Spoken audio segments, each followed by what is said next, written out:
Cuba bayangkan, abad ke-15, Kesultanan Melayu Melaka. Ini bukan sekadar nama dalam buku teks tau. Ia adalah sebuah kuasa besar dunia. Pelabuhan dia tu dah macam pusat tumpuan global, tempat semua pedagang dari timur dan barat berkumpul, tawar-menawar dan jadi kaya raya. Memang sebuah empire kosmopolitan yang gilang-gilang. Tapi kan mesti kita tertanya-tanya, apa rahsia diorang? Dalam dunia yang penuh pancaroba masa tu, macam mana Melaka boleh uruskan sebuah kota yang begitu kompleks dan pada masa yang sama, pastikan kapal-kapal dagang berlayar dengan selamat? Jawapannya, bukan terletak pada senjata atau emas semata-mata, tapi pada sesuatu yang jauh lebih hebat. 2 buah kitab undang-undang yang sangat canggih. Inilah boleh kita katakan sistem operasi yang menggerakkan seluruh empayar Melaka. Okey, dalam kupasan kali ni, kita akan bedah siasat kisah 2 undang-undang ni. Mula-mula, kita tengok macam mana keadilan ditegakkan di darat, lepas tu macam mana ketenteraman dijaga di laut. Dan akhir sekali, kita akan faham apa warisan besar yang ditinggalkannya. Baiklah, kita terus masuk bab pertama. Kejayaan Melaka ni, ia bukan satu kebetulan. Sama sekali bukan. Ia sebenarnya dibina atas satu asas yang sangat kukuh. Sebuah sistem perundangan, duaan yang terus terang sangat genius. Nadi kepada sistem ni ialah konsep undang-undang itu sendiri. Ia bukan sekadar senarai peraturan biasa, tapi satu kerangka kerja yang hebat yang menggabungkan hukum syariah dengan kearifan adat tempatan. Matlamatnya cuma satu, untuk wujudkan keamanan dan kemakmuran untuk semua. Dan sistem ni dibahagikan dengan sangat bijak. Di satu pihak, kita ada hukum kanun Melaka. Yang ni khas untuk segala urusan di darat. Di pihak lain pula, kita ada Undang-Undang Laut Melaka yang mentadbir segala-galanya di lautan. 2 dunia, 2 set peraturan, tapi semuanya di bawah satu empayar yang sama. Jom kita mendarat sekejap dan kita selami macam mana keadilan diuruskan di kota Melaka yang sentiasa sibuk tu. Persoalannya, macam mana hukum kanun Melaka boleh kawal sebuah masyarakat yang begitu majmuk dan pelbagai ragam? Undang-undang darat ni, skop dia luas betul. Ia merangkumi segala-galanya, dari jenayah berat, sampailah ke peranan sultan dan para pembesar, urusan nikah kahwin, dan yang paling penting untuk Melaka, memastikan perdagangan berjalan dengan lancar dan adil. Dan jangan pandang ringan pada kuasa sultan ya. Fasal 4 cakap dengan sangat jelas, sesiapa yang berani-berani palsukan titah sultan, hukumannya mati.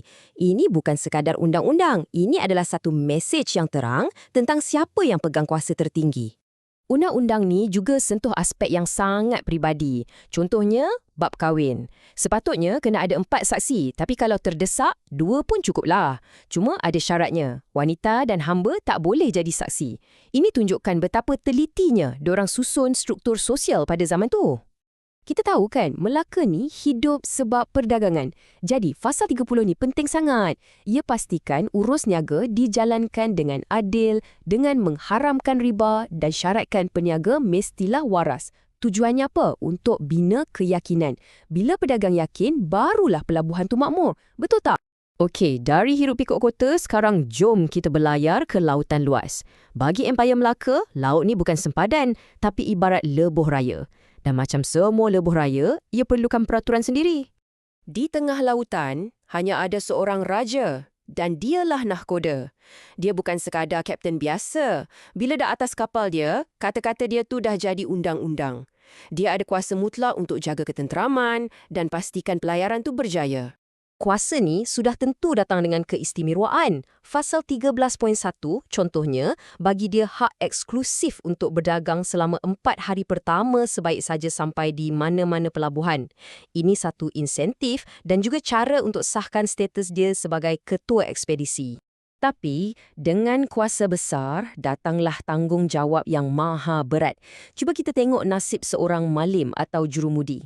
Menurut Fasal 9, kalau kecuaian dia menyebabkan kapal karam, nyawa galang gantinya. Tak ada kompromi langsung. Ini menunjukkan betapa seriusnya diorang ambil isu keselamatan pelayaran. Dan dekat sinilah kita nampak kehebatan sistem ni. Walaupun ada dua set undang-undang yang berbeza, prinsip keadilannya tetap sama. Tak kiralah anda di darat ataupun di tengah lautan, kalau anda membunuh tanpa hak, hukumannya mati. Mesejnya jelas, nyawa manusia itu sangat berharga, tak kira di mana pun anda berada. Sistem diorang ni teratur sangat, sampaikan ke bab cukai pun difikirkan. Katalah ada seorang penumpang nak turun lebih awal dari destinasi yang dijanjikan, boleh, tak ada masalah. Tapi, kena bayar cukai. Ini bukan nak menindas, tapi untuk pastikan setiap perjanjian dipatuhi dan perjalanan kapal tu kekal menguntungkan. Jadi, bila kita gabungkan kedua-dua undang-undang ni, apakah gambaran besar yang kita dapat?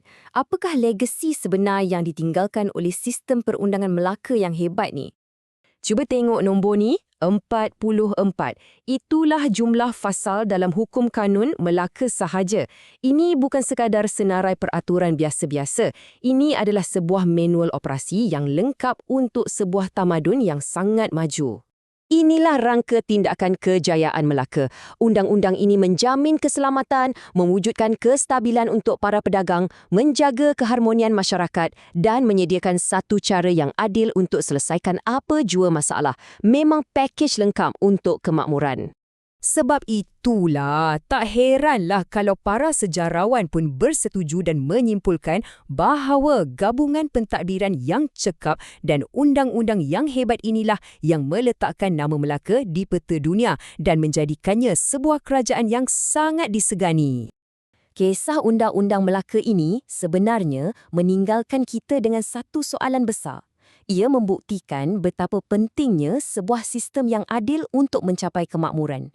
Jadi, mari kita sama-sama fikirkan, pada zaman kita sekarang ni, apakah ramuan sebenar untuk membina sebuah masyarakat yang bukan saja makmur, tapi juga benar-benar adil?